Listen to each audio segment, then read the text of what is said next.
This is Jim's Take.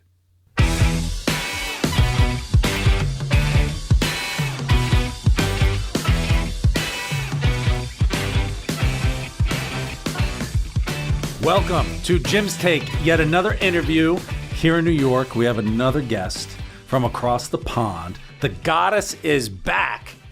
We have Sam Kelly joining us here in New York to talk about social relevance. And we're going to talk about a lot. Social relevance is a big topic. We're going to cover that, right? And social from an in-person and an online. Sam is an expert in building an online presence, online people, building an online community, which we talked about in the last time she was here. It was in the middle of COVID. How do you build an online community? How do you break down the borders? How do you do all that stuff? And that was great. But now over time, there is this kind of thought process in my head on, is online really the best place to be? How much more important is in-person social interaction? Is there a place for both? And we're going to have a little battle royale today to just hash it out. And hopefully you'll get some good tidbits to take away. Sam, welcome back to Jim's Take. Thank you for being here. Thank you so much for having me back. I'm delighted to be here in New York. Especially, I had to come and see you, of course. You can't come to New York and not see me. I'd be very disappointed. I know. And I would, that's a whole different conversation for a whole different time. For those who did not listen to the previous episode, give a quick update. Who are you? Where are you from? All that good stuff. Yeah, I'm known as Tweeting Goddess on Twitter in particular, or X as it is now. I've been running my business for 10 years and I specialize in getting people noticed online and building communities around brands. So in a nutshell, it's just been a crazy journey, but I'm still there. I'm still one of the leaders in the space, which I'm very proud of. But it takes a lot of work, a lot of hard work. But I help a lot of people that might be struggling. I like to help people anyway. So day to day, I'd help a lot of people along. It might just be a little repost or a little share of something. But I love building relationships and nurturing them. And I think consistency is key. And I've been very consistent, though, to get here. So we're going to talk a lot about online and in person. But you said something. I'm going to jump a little bit forward. Go on. How do you get people noticed online? And there is, I feel like since COVID, massive amount of increase of just noise. Mm-hmm. Yeah. And I want to talk about this in two different ways. One is, sure, you've got your business owners. They want to get a presence. They want to, they want to be an influencer or whatever kind of nonsense that is. And then, but there's another side of it too, is if you want to get noticed, why? And how do you prune it out? So I guess the first one is, if you're looking to get noticed online, what are the top, I guess, tips besides consistency of putting something out all the time? Because I have an opinion on that. So, go. Gosh, I'm in for a tough ride. Battle royale. Yeah. Well, really, a lot of people, there is a lot of noise, and that's why it's really hard to stand out. And that's why people come to me, because they want to stand out. And the best thing I can say is if you want to stand out, you need to be different, obviously. If you're going to stand out, I always say, if you can't find what you're looking for, create it yourself. And I did that myself when I had a network of women. I went to networking events and I didn't really feel that they were for me or they were relevant. So I said, I'm going to create my own one. So the thing about, if you want to stand out online, it's really simple. It's really simple, but people don't realize how simple it is. It's actually about helping people, sharing your knowledge and adding value. That's it. So, but there is another one, engagement as well. Yes. Very important. Yeah. Yeah. I hate the engagement part of it. I have no desire to do it. My communications people are just yelling, can you post something today? I say, I have nothing to say today. Yeah. But and the simplicity of it sounds nice. And you're right. There is, when you get involved online, you want to get noticed, you want a following, you want a community, you want people to pay attention. How much of this is playing to an algorithm? How do you measure success with something like that? Are you okay if you build a community of 15 people online when you see other people with these millions of followers and everything else? Is that really relevant? And should you be approaching it that way? Because most of the people that you see when you get involved in social media, you're trying to do something, they want likes and they want followers. It's that dopamine hit and they want all of that. What metrics do you measure? How do you measure success in something like that? And are we thinking about social in a completely wrong way? Oh, gosh. It's all about, look, if you're in business, okay, so there might be people listening that aren't in business, but if you're in business, first of all, it's about getting money in the bank from it. Okay. So you could have 10 people who are following you, but if one of those people becomes a client, then that is a success, you know? So it's about building relationships so that you build that know, like, and trust factor, you know? And once you build that know, like, and trust factor, people will buy from you and they will come to you and they'll ask you, but they won't come to you if you're not showing that you are the expert in your niche. So I always say, if you are an expert in your niche and just you don't feel people are seeing you, that's where I can help. And you see, I have such a huge following and people always ask me, how do you have so many followers? It wasn't a plan. Trust me, it wasn't a plan. It's just I be myself. I help others along the way. I support others. Like, it doesn't matter how many years ago since we've seen each other or since we engaged with each other on social media. I know there are certain people that I can just message and say, hey, how's it going? You know, I know which people I can trust, which people genuinely do want you to succeed. And it's about building those people, that network around you, so that you can tap into that. So it won't be weird if you message them from out of the blue, you know? Like a perfect example, I said to you a few weeks ago, I'm coming to New York, you know? So, but we hadn't had any interaction probably a few months even. At least. So, yeah. But it didn't seem weird to you that I was doing that because you know me already and you know that I'm fine and I'm not going to do anything, you know. So it's all about building trust. If people like you, they'll buy from you. If there are two people that do editing, let's say, I want to hire the person who's not bitching about others, who's not moaning online, who's not me. I will actually look at their social media and see, are they engaging with their audience? And engagement is a huge part of it because it makes people feel special and feel part of your journey. There are a lot of lonely people out there. It's something we'll be talking about later. There are a lot of lonely people out there, especially since COVID. But even before COVID, there were lonely people out there and they want to feel part of something. So if you can help them feel part of something, it's going to make them a huge ally and brand advocate. But it has to be real. So if you're an idiot offline, you're going to be an idiot online. And if you're an idiot full stop, you're not going to get to where you want to be because people will cop it. They'll know that you're not being genuine. So you have to be a good person anyway and be good with people and be genuinely interested in them. So it's all right being interesting, but if you're not interested in them, it's not going to work. So if you're not in business and you're online and you want to get noticed, maybe you want to build your own community of people. Maybe you love hill walking and you want to build a hill walking club. Go and find the hill walkers, first of all. Just put in the words hill walking onto the social media platforms and you'll find these people. And then start by sharing your journey, videos of where you go hill walking. You know, people will start saying, oh my God, that looks amazing. I'd love to go there. And then you say, well, look, I've started a group. We're probably going to start doing this together. So join the group, create a Facebook group or create a group of people and start from there. You have to build that community first. And then when you build that community, you're building the trust, you're building the know, like, and trust factor. And then automatically they will want to go and support you and they'll pay or a membership maybe or whatever. So yeah, one of the things I really like about you is the engagement factor where you actually treat this like relationships, right? The TED Talk I did with Catherine came from an introduction for you. She was putting the event on to talk to Jim, and you make these connections where that's just kind of your thing. And is that a prerequisite for being successful in social? I mean, I feel like when you're talking about know, like, and trust, they'll become customers.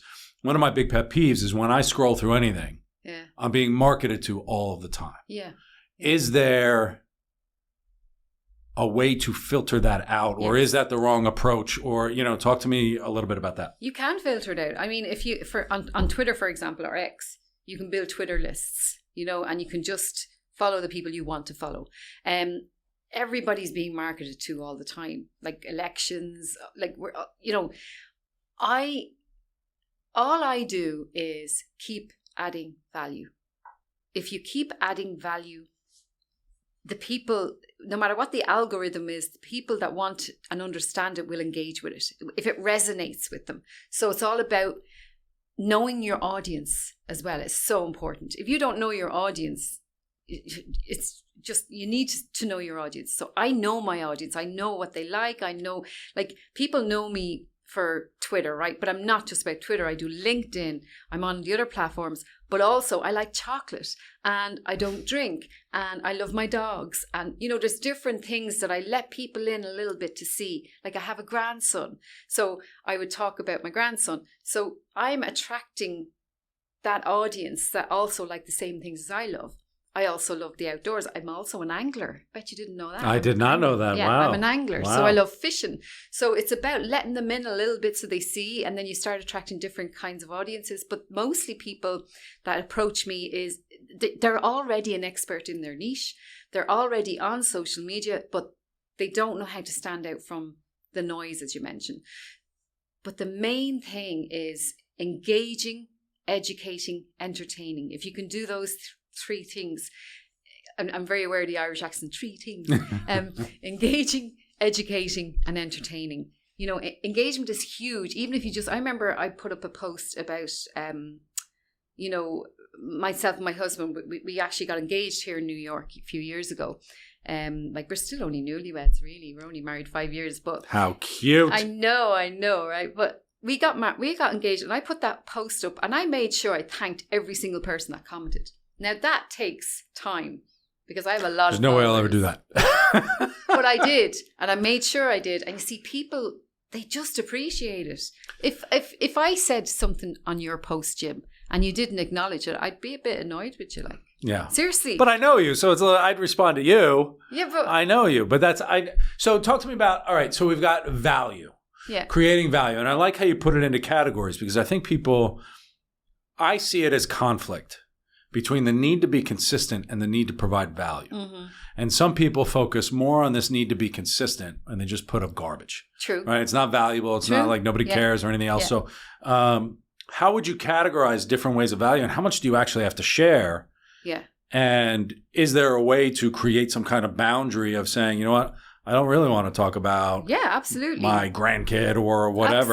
Absolutely. But I know my audience enjoy that, you see. If I guarantee you, I think we did this once. You put up something that was behind the scenes that you weren't really sure about, and it got much more engagement than anything else because it let us in a little bit into Jim's life. But to answer your question, consistency and value. Okay, you can be consistent once a month. If everyone's expecting that the podcast is going to come out at the end of the month, that's consistency. You don't have to be there every single day. Now, with the algorithm on LinkedIn, it does help if you're there every day. They will reward you. But it doesn't have to be every day, 3 times a week. And you don't, as I said, you have your categories. One post can be educational. One post can be asking a question, a poll. There's different ways. Video is really powerful and LinkedIn's really getting into video now. Yeah. There are LinkedIn audio events you can do. So it's audio only and people can join in the audience and it lets them get to know you a little bit more and they can ask you questions, which you can't do on a normal radio show. You've also got LinkedIn events. There's all kinds of things you can do. It doesn't have to be, it could be just a photograph, just a picture. I remember the most engagement I ever got on LinkedIn was actually before the pandemic, before Twitter changed to X. And it was a photo. My daughter had just got accepted into a big soccer team and she was playing soccer. And I remember I put the picture up. This is why I do what I do. And that photo got much more, it went mental because it resonated. That's why we do what we do. For our children, to give them a better life, to give them more opportunities. So it doesn't have to be that kind of thing either. It doesn't have to be personal. It can be something like educational, like loads of people want to know how can they stand out? How can they use LinkedIn to make useful introductions and useful connections? So any little tips like that, it could be a little tip, just could be a one-liner with a photograph. It doesn't have to be loads and loads of work. And I like consistency doesn't mean volume, right? So I like that kind of thought. Yeah. And you telling the story of this is why I do what I do. I just saw one on LinkedIn of a guy proposing to his girlfriend. And it said, this is what proposing to your girlfriend, how it relates to business sales. And you're like, come on, man. Like I think people are clutching so much. But I didn't say anything about business. I just said, this is why I do what I do. No, this I understand. And I'm talking about, so let's talk about pruning it back. Yeah, okay. Right? If I see a clown like that, like I turn off the whole platform. Yeah. Right? It's why I don't go on Instagram. It's why I don't go on Twitter. It's why I don't. Yeah, but if I did that, would you? If you were proposing to your husband and said, I wouldn't. and you were down on one knee and you said, I proposed to my future husband this weekend. Here's how it relates to getting a big following on LinkedIn. I wouldn't do that. And you're like, dude, I wouldn't comment. Well, I wouldn't relate it. No. I know exactly what you're talking about, by the way, because I've seen those posts too. It's like they're trying too hard. There's an inauthenticity to it. Absolutely. Yes. Because that's a load of crap. Like, I mean, you want to have proper stuff. Like, I'll tell you what, here's something people can do that are watching this. Think first, right? When you're going to post, is this going to make someone's day today? Is this going to hurt someone today? So could you be saying something that somebody might read and it relates to them and it might hurt them? Is this going to make someone smile? Is this going to make someone feel happy? Is it going to make them feel inspired? So think about what you're going to post. Is it going to add value? Is it going to help them learn something they didn't know yesterday? You know, think about, I always do that before I post. Like even today, we took a little video outside. These are real live examples, right? Mm-hmm. I took a little video outside and I was like, will I post that now or will it look like, I was thinking before I posted it and I went, no, this is good. I'll post it. Because you have to think before you post, because there's so many drafts I have in my Twitter. You wouldn't believe it. It's like, no, I better not post that. No, I better not post that. So sometimes you need to think before you post. And so let's transition then, because let's talk about someone who's afraid to start. Yeah. Or doesn't know where to begin. I feel like a lot of people turn, especially in COVID, they turn to the online communities because they had no intrinsic value. They were looking for it externally. Yeah. And they were trying to find some kind of place to fit. Yeah. And I remember when I was writing the book, one of the big struggles that you have when you're doing something like that is nobody's going to care. Like, why would anybody care? Right? And one of the things that got me through it is I'm not writing the book for everybody. I'm writing it for somebody who would, benefit from this in some kind of way, and someone's going to like it and someone's going to not like it, and, whatever. So I still created something. Yes. And I feel like there's a big human motivation to create and be valuable. That's actually another thing I meant to say earlier is why? Why are you doing this? Do you have for me, I want to be the woman I needed to meet when I started my business. I want to be that person. I want to be that person that is helpful, that doesn't blank people, that can give you that little lift up that you need when you're starting out. And I don't want to be a wagon. Like I want to be remembered for being someone that was helpful and kind. And that is genuinely, that's me though. So you need to have a reason or a purpose. What is the reason you're doing this in the first place? Why do you want to get noticed? Do you want to get noticed because your ego and you want to be a superstar? Or is it because, you want to make a difference to people's lives? Do you want to make a difference and help charities by your profile being higher? Will that help your charity, for example? Like there's all different reasons people want to do it. So you do need to have a reason and a purpose to do what you do. What was the question again? Well, so when we think about those afraid to start, right? That's why it's good. I flew in yesterday. I'm like, I'm tired. Afraid to start. Yeah. There's going to be two types of questions. Okay. One is, and I tell this to people, say, "Oh, I'd love to write a book, but I'm afraid," or "I'd love to do a podcast, but whatever." And I say, nobody's going to listen to it right now. You just practice it and get started. Yeah. How would you direct someone who says, I don't really have anything valuable to share, which I would disagree with, everybody right? Everybody has something interesting or valuable to share.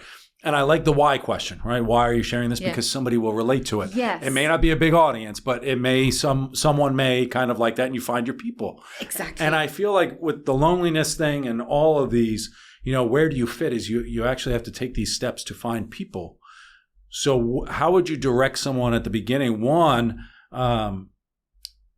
you have something valuable to say. Yes. It's not preaching. It's just some curious thing of whatever. So what advice would you have for them? And then I want to talk into how do you balance and transition this from online to in-person social interaction? Yeah. Okay. So look, everybody has a story. Everybody has a story. Even earlier on, chatting to my husband. I mean, your dad and my husband would just have such fun if They'd have they a met. blast. They would have a great time. But you see, they both have very, very interesting stories. But everybody has a story. We all have a reason that we're doing what we do as well. Like, you don't just start a business, for example, unless you're a little bit crazy. You could just get your paycheck at the end of the week like other people, but there's always a reason that we start a business.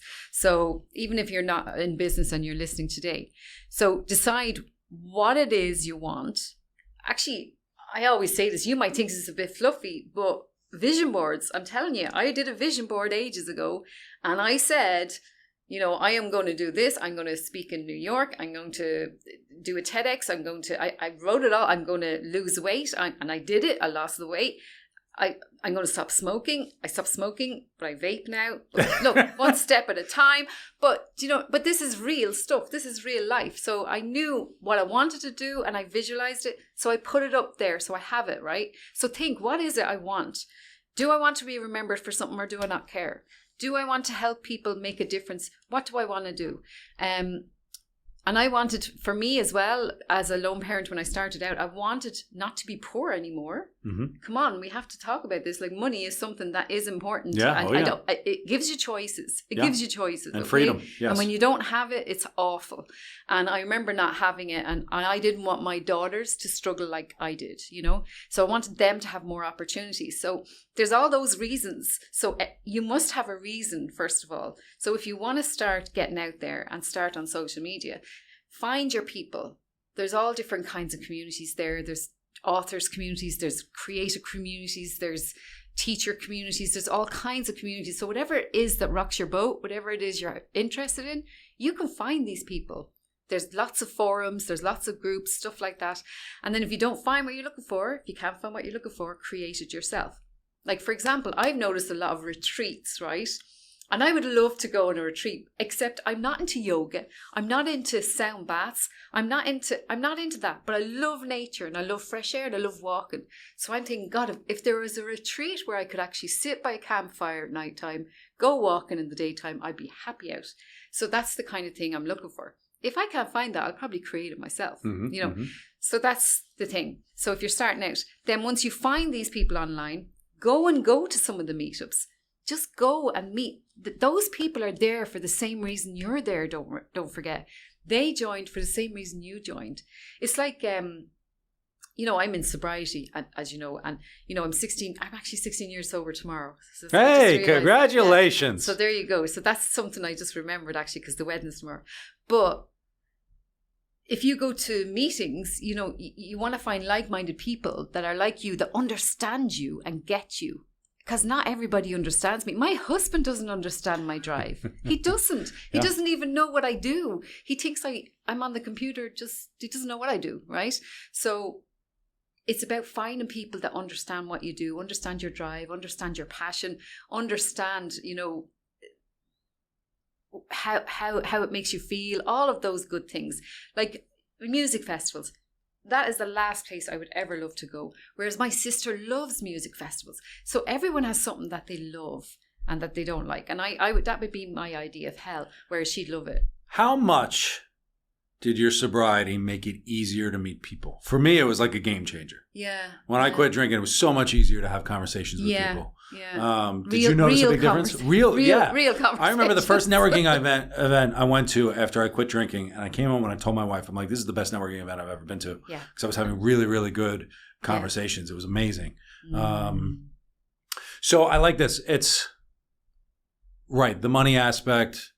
Money doesn't solve all your problems, but it solves your money problems, which are the biggest problems that most people have. Yeah. But it's, we think about social as this big dynamic animal that's so ingrained in our lives. It's something you feel like you have to do and everything else. But there's a step beyond that on being supportive of what your vision of where it is that you wish to go. And there's a lot of intrinsic work that has to happen before social can be supportive for whatever intentionality that you actually need to have.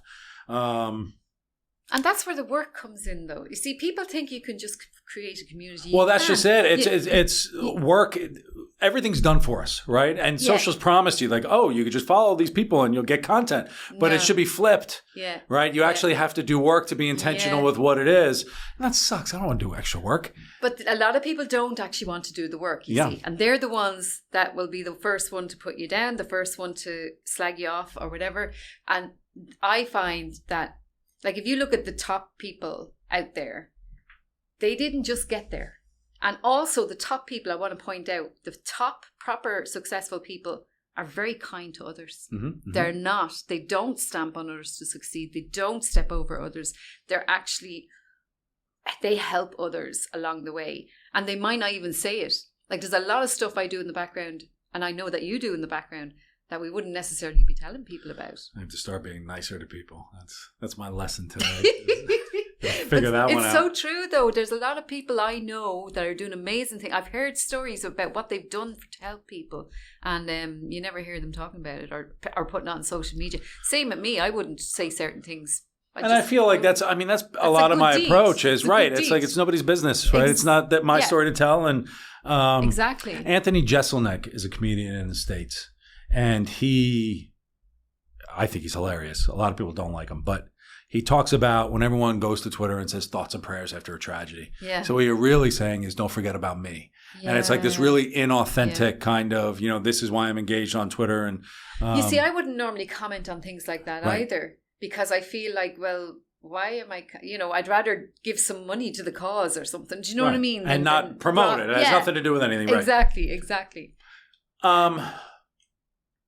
Balancing, let's talk about emotional risk. Because when you find something intrinsically valuable to you, it's a core part of your identity, right? So when you have something intrinsically valuable to you that you want to share, you want to find people who do things with you, and you want to, you as an adult, it gets harder and harder to emotionally show up at a place and just say, I don't know anybody, nice to meet you. Nobody wants to do that. Some people might say they like to do it. Nobody likes to do it. There is emotional risk there. There's social rejection. There's all kinds of really negative aspects that can be exacerbated on social. What advice do you have for somebody taking an emotional risk to get started with the possibility that whatever you try is not going to be successful? Okay, well, I'll give you an example. I remember I was going to a conference in San Diego, and I didn't know anybody at the conference. And so I started looking up the hashtag for the event, and I just started engaging with some of the people. And I remember I set up several meetings before I even got there. And the minute I walked into the room, two people waved over at me that I'd engaged with, and I recognized them. It was a couple, actually. I recognized them. I ended up straight away, I knew somebody, So, engage before you even get to the event. So create some connections before you even get there. Start, maybe messaging them privately and saying, look, I'm really looking forward to meeting you. I like that post you did last week or whatever, and that's how you have it all set up before you even go in there. Now, I know another thing is to see the list of people who are going in advance as well, and maybe choose maybe two people out of that list that you think maybe, you might be able to, and maybe connect with them on LinkedIn or connect with them on social media, and, just say, looking forward to meeting you. I'm going on my own, actually, so... I would actually say I'm going on my own. Yeah. I would say that. It's a great icebreaker to say, this is my first time here. Have you ever been here before? Like, it's a great way to just start. Because you have keep minders like me that will just take you under their wing. Yes, hello, I'm new. I always go straight for the person who's standing on their own. Like, so you'll get people like me, that will actually mind you anyway. But also, I imagine if you do the work the way you should, what's your intention? What are you looking to do? What value do you bring? Yeah. You find a knitting club that you're going to show up to for the first time. You know that there's a common interest. Yeah. So you have something that you can actually talk about. And I guess there are these communities online that you could potentially engage with and do that. Like my daughter is in a gym. There's a great community there. And I can see it when she walks in, like, she knows them, she feels comfortable in there. I can just see it, and I can see the encouragement they give her and stuff. So find something where you're going to find like-minded people that understand the work you're putting in as well. And they have to see your best too. You get what you put in. I've seen gym communities where there are people who just don't talk to anybody, and then they don't really have anything, or they're intimidated or whatever. I heard this great story a long time ago about a woman who lost a ton of weight.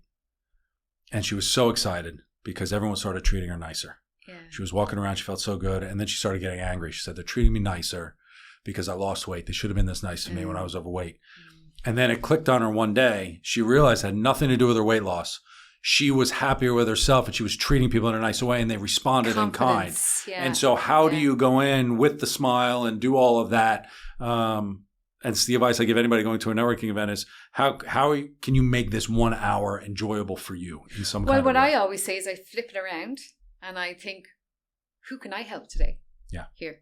Yeah. You know, when I'm going in, maybe there's someone here I can help. So what value can I bring to the event? Not what the event's going to do for me. What can I bring to the event? And that's another way of doing it, you know? And I like that too. I mean, and that goes back to the very first thing we said. You know, when we talk about relevance, a lot of times we're just looking to be useful. Yeah, exactly. Right? I mean, like it's some kind of useful. And we talk about it in work clients and everything else. They talk about purpose and all this. And so what you really look for is you just want to be useful. Yeah. You don't want to push papers around a desk or do whatever. I want to make a difference. I want to and it could just be something simple. Like I remember actually once I spoke in New Orleans and I mentioned my sobriety. And there was a lady in the audience came up to me at the end and she said, can I talk to you? And we had a chat and they were all having wine and champagne or whatever it was afterwards, a little party. And then me and her were sitting outside having a cup of tea and a chat. And, you know, I spoke to her. She was curious, asking me about my sobriety, blah, blah, blah. 3 months later, I got a message on Facebook from that lady. I wasn't connected to her, saying that she'd gone to her first meeting. Oh, cool. And that was totally worth that whole journey. 100%. You know, so it can be a small little thing that you do to help someone, you know, and it could make all the difference. You know? And it's also recognized that, like, you may not hear it, but you have an impact on every person you interact with, whether it's positive or negative. Absolutely. You know, in And some kind of way. Look, don't get me wrong. I'm not Laura Ingalls from Little House on the Prairie. I'm not at all. I am not always, you know, very nice. Well, I think I am, but anyway, you're pretty nice. We all have bad days, right? And we're all like, you know, don't get me wrong. I'm no angel. However, you know, online it's much easier for me to connect people because I can just tag someone and say, Jim, you need to talk to and it's just easier than if I have to bring you all the way over, introduce you. So there are ways you can connect people online that could turn into something magical, like you and Catherine. Yeah. You know, the way it actually turned into something. And even with the work we did together with the Sober St. Patrick's Day and, you know, Tammy, I'd never met her. I came over, spoke at an Irish Business Organization event, and then she was in the audience and all that connecting the dots happens. But it doesn't happen if you're not adding value and you don't have something that people perceive as valuable. Right. So it really is about putting the work in and nurturing, not just building the relationships, nurturing them. Because I know that there was a lady messaged me yesterday on Twitter that I haven't heard from in ages. And she was asking me a favor, but I didn't mind because I know her, I trust her. I know she wasn't after anything. She wasn't scamming anybody. You know, so it's about knowing and keeping that audience engaged and nurtured as well, which is a lot of work as well. Everything's work. Everything's work. It is. Being a parent's work, running a business is work. But we're making this happen today, for example. Because we're making it happen today. But this is fun work. Yeah. But we're making and it maybe happen. that's it. You just have to treat it as fun work. Everything is fun work. Exactly. And you see, like, you know, we're making it happen though, you know, and then you just never know who's going to watch this. You never know who's going to listen to this. You don't know, maybe we can connect them with maybe they want to be on the podcast, you know, like there's loads of different things that can happen from this. And it's about my audience seeing you as well. Like, this is about helping each other. We're helping each other. You're helping me by getting me on the podcast. So this is a real life example right here. Yeah. You know? And I guess that's, you know, as we recap. As we're at 35 minutes already. Really? My goodness. Yeah, we've been flying through. It takes work, but intentionality is key. Yeah. Everybody has value. You have to find out that value, but it's not, you know, your activities online, building a social community is not really representative of you as an individual. It's more of the activity. Your value is separate from the activities you like to do. And everybody has something valuable to bring. And so if you start pruning around on the social, you can use that to support whatever kind of goal or desire that you have. As we wrap up, tell everybody where can they find you, and let's take your 1 million followers to 500 million and where you tweetinggoddess.com. just I'm tweetinggoddess.com. I'm tweeting goddess on most social media platforms, but LinkedIn, connect me on LinkedIn. And I suppose, and for you, Jim, for people who are watching, I just feel like it's a real pleasure to be interviewed by you. But I think you're a great presenter, and I think anyone that's watching, definitely conference MC, definitely I see you there, or your own show, definitely. So yeah, put me on TV. Why not? I'll take over the Daily Show. That's the next one. I want to take over Jon Stewart's role at the Daily Show. Thank you for being here. The first and probably last goddess I'll ever have on the show, the tweeting goddess, Sam Kelly. Thank you so much for your insights. I hope this was helpful. Build your social communities. Everything will be below the video on how to get in touch with Sam and do all that stuff. So thank you as always for tuning in. Enjoy the rest of your time in New York. Enjoy the wedding. Congratulations on 16 years. No, I forgot about that. That's a wonderful thing. And we'll be back, and I'll talk to everybody soon. Thanks.